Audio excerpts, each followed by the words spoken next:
रही हूँ lifting of corporate will के कंसेप्ट के बारे में। ये जो कंसेप्ट है इसे पियर्सिंग ऑफ कॉर्पोरेट विल भी कहा जाता है।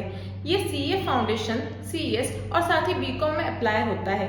तो जानते हैं कि आखिर ये कंसेप्ट क्या है। इस कंसेप्ट को समझते हैं, लेकिन इससे पहले लिटरल मीनिंग को देखते हैं कि आखिर क्या होता है। कॉर्पोरेट मतलब होता है कंपनी और व्हील मतलब होता है घूंघट या तो फिर पर्दा। तो देखा जाए तो लिफ्ट करना मतलब कि जो कंपनी रूपी पर्दा है उसे उठाना, इसे कहा जाता है लिफ्टिंग ऑफ कॉर्पोरेट व्हील। मगर अगर हम सिर्फ मीनिंग्स की बात कर जाए तो अब तो हमें कुछ समझ में ही नहीं आया है कि आखिर हम लोग किस कंपनी की बात कर रहे हैं, हम लोग क्यों उससे जो पर्दा है वो उठाने वाले हैं, आखिर ये पर्दा क्या है, ये सब हमें कुछ समझ में ही नहीं आया।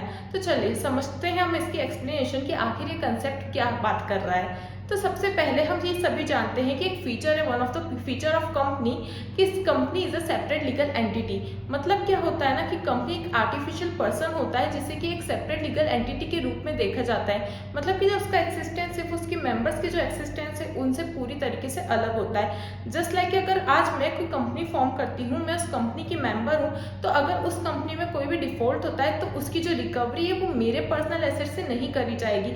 मतलब कि मेरा घर, मेरा बंगला, मेरा जो गाड़ी है, यह सब अगर कंपनी का कोई डिफॉल्ट होता है, कंपनी में कोई लायबिलिटी आती, तो वो मेरे एसेट से रिकवरी बिल्कुल भी नहीं होगी। ठीक है, तो इसका मतलब होता है कि जो कंपनी है वो पूरी तरीके से मुझसे सेपरेट है। ये सिर्फ देखा जाए तो लेजिटिमेट कामों के लिए माना जाता है, बट होने क्या लगा ना, एक टाइम के बाद क्या होने लगा कि अगर मैंने कंपनी फॉर्म करी है और उसके बाद मैंने देखा कि अच्छा कंपनी का कोई भी डिफॉल्ट होता है तो इसकी जिम्मेदारी तो मुझ पर आ ही नहीं रही है। तो अब क्या होता है कि ऐसे में जो कंपनी के मेंबर्स हैं उनके उसमें होशियार दिमाग में आता है एक आइडिया। सोचते हैं कि चलो ठीक है, अब हम थोड़ा फ्रॉड वगैरह करके थोड़ा सा प्रॉफिट जो है वो ज़्यादा कमा लेते हैं कंपनी के नाम के अंदर, और उसमें अगर हम फंसते भी हैं तो इसमें क्या हो जाएगा, हमारी थोड़ी ना कोई लायबिलिटी आएगी, हमारा थोड़ी ना हमारी जेब से पैसा जाना है, कंपनी को फाइन चुकाना पड़ेगा, तो जितना कंपनी चुका पाएगी चुका देगी, और ना हमारा क्या जाता है। तो इस तरीके से उन लोगों के मन में आने लगा लालच, और इस तरीके से वो जो फ्रॉड है वो करने लगे। अब हुआ क्या ना कि फ्रॉड बढ़ने लगा, तो कोर्ट ने देखा कि यार ये तो गलत हो रहा है, ऐसा तो नहीं होना चाहिए। इससे हो क्या रहा है कि पाप कर रहे हैं कंपनी के मेंबर्स, और घड़ा किसका भर रहा है, कंपनी का।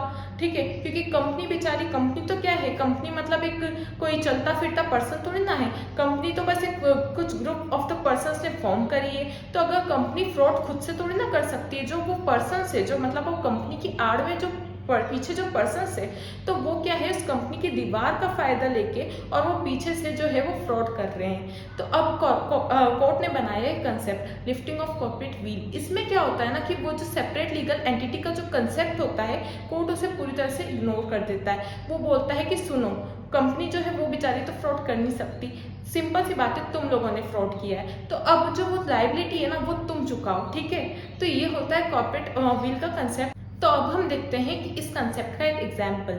अब देखो क्या होता है कि एबीसी लिमिटेड एक कंपनी थी।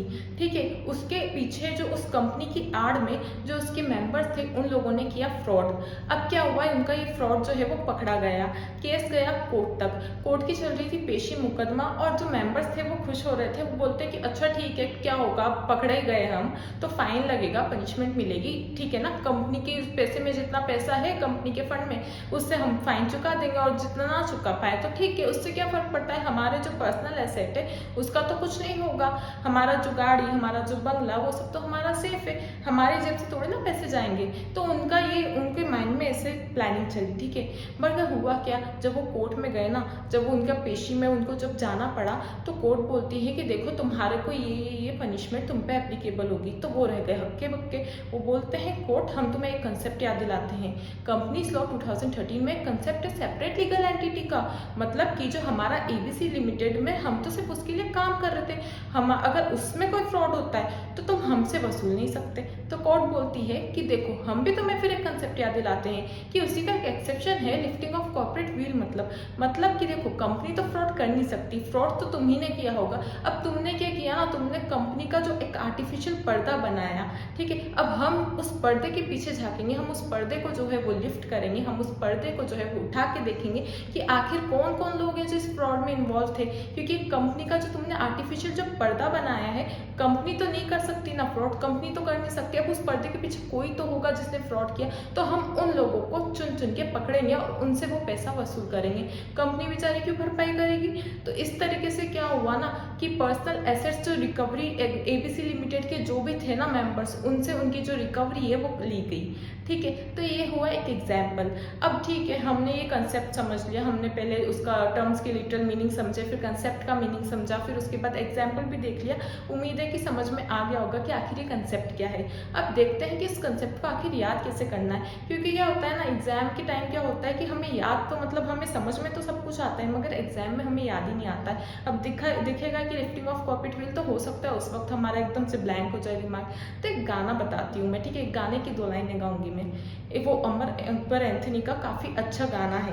वो गाना है, पर्दा है पर्दा, पर्दा है पर्दा, पर्दे के पीछे पर्दा नशी है, पर्दा नशी को बेपर्दा न कर दूँ तो अकबर मेरा नाम नहीं। अब इसमें क्या होता है, अब देखो ये अगर 2 लाइनें याद रह जाएगी ना, क्योंकि क्या होता है पढ़ाई वढ़ाई तो हमें याद नहीं रहती, मगर गाने तो बड़े अच्छे से याद रह जाते हैं। गाना आपने सुना हो तो ठीक है, वरना यूट्यूब पे 1-2 बार सुन लोगे तो आराम से 2 लाइनें तो याद रह ही जाएंगी। अब करना क्या है, जैसे ही लिफ्टिंग ऑफ कॉर्पोरेट व्हील आए तो बस इस गाने को याद कर लो। देखो सारा जो भी आपका पूरा कंसेप्ट है ना, वो पूरा उसका निचोड़ जो है वो इन 2 लाइनों में ही। कैसे, सबसे पहले वो क्या बोलते हैं, ऋषि कपूर जी का गाना है, तो सबसे पहले वो बोलते हैं, पर्दा है पर्दा, पर्दा है पर्दा। पर्दा मतलब यहाँ पे क्या हुआ, कंपनी जो है वो उसका एक पर्दा है। ठीक है, कंपनी का एक पर्दा है आर्टिफिशियल पर्सन का, मतलब कि पर्दा क्या हुआ कि कंपनी जो है उसका एक पर्दा हुआ। ठीक है, अब पर्दे के पीछे पर्दा नशीन है, मतलब कि पर्दा नशी कौन हो गया, जो कंपनी के मेंबर्स है, मतलब पर्दे के पीछे मतलब आगे तो है कंपनी, उसके पीछे देखे जाए तो उसमें काम करने वाले मेंबर्स है। ठीक है, तो पर्दा नशी को बेपर्दा न कर दूं, मतलब उन मेंबर्स को हमें क्या करना है, बेपर्दा। बेपर्दा मतलब क्या कर रहे हैं कि वो जो पर्दा है, वो जो व्हील है ना, उसे हम लिफ्ट कर रहे हैं। ठीक है, तो देखो कंपनी थी, कंपनी मतलब हो गया कॉर्पोरेट, तो कॉर्पोरेट के ऊपर जो पर्दा गिरा हुआ है, काय का पर्दा गिरा हुआ है कि आर्टिफिशियल पर्सन का पर्दा गिरा हुआ है, कि हम जो भी काम करते हैं, मतलब मेंबर्स जो भी काम करते हैं, वो बोलते हैं ये हमने थोड़ी ना किया, ये तो कंपनी ने किया। तो ये मेंबर्स जो है, अब उनको हमें बेपर्दा करना है। हमें क्या बोलना है, नहीं नहीं, ये काम अगर तो कुछ भी गलत काम हुआ है तो वो तुम्ही ने किया है, तुम ही उसके लिए लायबल होगी, तुम ही उसके लिए जो है वो आंसरेबल हो। ठीक है, तो हम क्या कर रहे हैं, बेपर्दा कर रहे हैं। तो ये जो हुआ, ये हुआ लिफ्टिंग ऑफ कॉर्पोरेट व्हील का कंसेप्ट, मतलब कि पर्दे के पीछे पर्दा नशी है, पर्दा नशी को बेपर्दा न कर दूं। ठीक है, बेपर्दा किया जा रहा है, वो जो व्हील है वो हटाया जा रहा है, लिफ्ट करा जा रहा है। और फिर कौन ये बोलता है, तो अकबर मेरा नाम नहीं। अब यहाँ पे अकबर वकबर कोई ये कॉर्पोरेट व्हील लिफ्ट करने तो ना आ रहा है, यहाँ पे कौन आ रहा है, यहाँ पे आ रहा है कोर्ट। तो क्या होता है कि कोर्ट बोलता है कि देखो मैं ना, अगर तुम कुछ भी गलत करोगे ना और तुम कंपनी की आड़ में छुपना चाहोगे तो मैं तो तुम्हें पकड़ लूंगा, ना पकड़ पाया तो फिर कोर्ट मेरा नाम नहीं। तो ये सिंपल सा कंसेप्ट हुआ, उम्मीद है कि समझ में भी आया होगा और याद भी रहेगा इस सॉन्ग के थ्रू।